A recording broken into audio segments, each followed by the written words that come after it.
Ready to skyrocket your website's credibility and SEO with the power of Google Reviews? First, log into your WordPress dashboard. We're going to use a plugin for the easiest method. Navigate to Plugins, then click Add New. In the search bar, type in Google Reviews plugin. You'll see several options. Look for a well-rated plugin that fits your needs, like Widget for Google Reviews or Trust Index.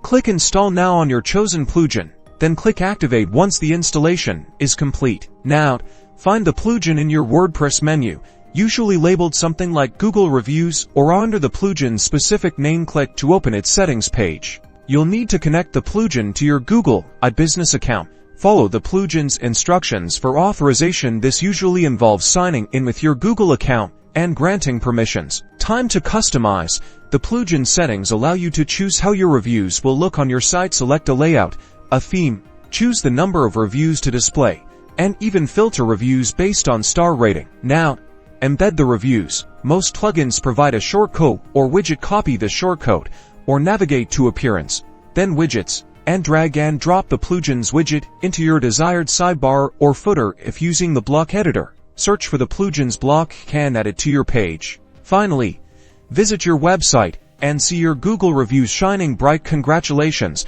you have successfully embedded your Google My Business reviews onto your WordPress website, boosting your social proof and SEO.